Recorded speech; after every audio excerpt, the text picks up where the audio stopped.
Hello friends, मैं CA Amit Sharma invest मंत्रा में आप सभी का स्वागत करता हूं। और मैं इस वीडियो को आगे बढ़ने से पहले अपने रिकमेंडेशंस की एक रिव्यू दे दूं। मैंने 23 तारीख को ही वेल्सपन कॉर्प लिमिटेड पे एक वीडियो बनाया था और वो शेयर 23 तारीख से अब तक 15% का रिटर्न दे चुका है। तो आप मेरे चैनल को जल्द से जल्द सब्सक्राइब करें और मेरे वीडियो से ज़्यादा फायदा उठाएं। तो मैं आज आपको जिस रेशियो के बारे में बताने वाला हूं वो है लिक्विडिटी रेशियो। लिक्विडिटी रेशियो तीन तरह का होता है: करंट रेशियो, क्विक रेशियो और कैश रेशियो। तो सबसे पहला है करंट रेशियो। करंट रेशियो का फॉर्मूला है current asset divided by current liabilities. Current asset वो एसेट है जिसे हम 12 महीने के अंदर कैश में कन्वर्ट कर सकते हैं, और करंट लायबिलिटी वो लायबिलिटी है जो आगे आने वाले 12 महीने में हमें पे करना है। तो करंट एसेट का जो एग्जाम्पल है वो है कैश एंड कैश इक्विवेलेंट, जिसमें cash in hand, cash in bank भी आता है। दूसरा है मार्केटेबल सिक्योरिटी, तीसरा है अकाउंट्स रिसीवेबल, चौथा है प्रीपेड एक्सपेंसेस और पांचवा है इन्वेंट्री। करंट लायबिलिटी है शॉर्ट टर्म डेट, जैसे आप जो शॉर्ट टर्म लोन लेते हैं जिसकी ईएमआई आपकी ड्यू होती है, पे करना होता है, वो है। दूसरा है अकाउंट पेएबल, तीसरा है accrued liabilities and other debts, जैसे आप लोगों ने किसी की सैलरी को पे करनी है और उसे पे नहीं किया है तो वो भी करंट लायबिलिटीज में आ जाता है।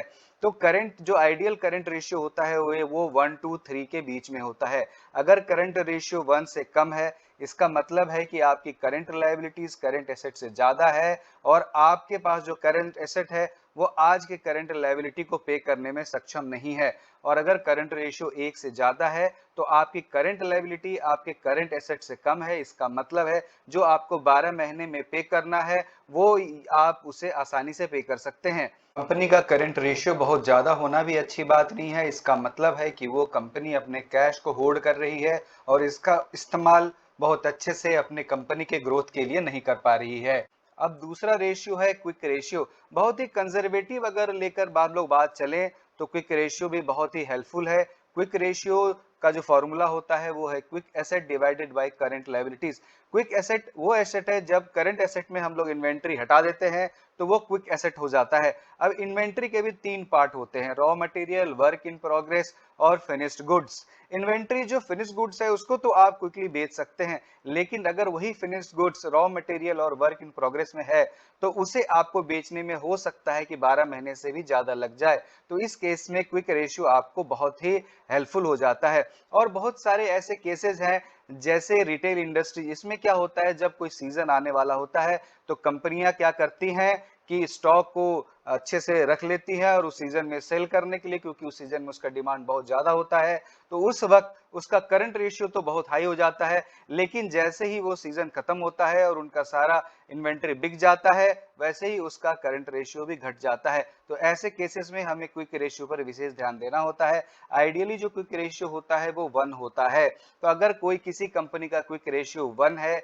या उससे थोड़ा कम भी है तो उसे हम लोग कंसीडर कर सकते हैं, लेकिन इसे 0.5 या उससे कम नहीं होना चाहिए। अगर वो उससे कम है तो ये थोड़ा ज्यादा ही रिस्की हो जाता है।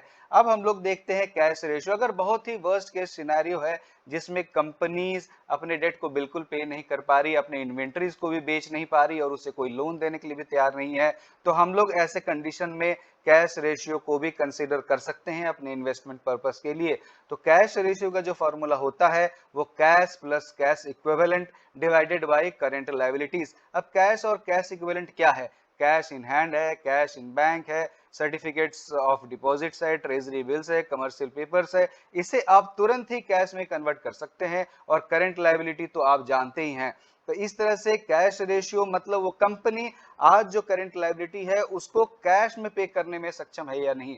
तो अगर कैश रेशियो किसी कंपनी का 1 या 1 से ज्यादा है तो वो अपने करंट लायबिलिटीज को कैश में भी पे कर सकता है। तो ये काफी कंफर्टेबल पोजीशन होता है। अगर ये तीनों ही रेशियो 1 से कम है तो ऐसे कंपनी में इन्वेस्टमेंट करना काफी रिस्की हो जाता है।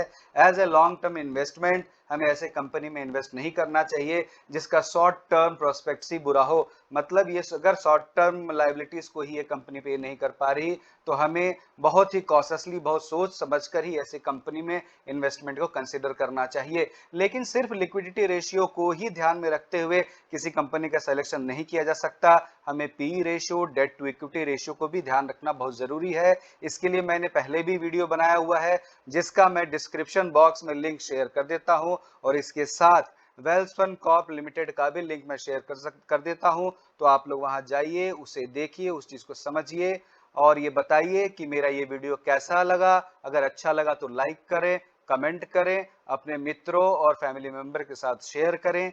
धन्यवाद।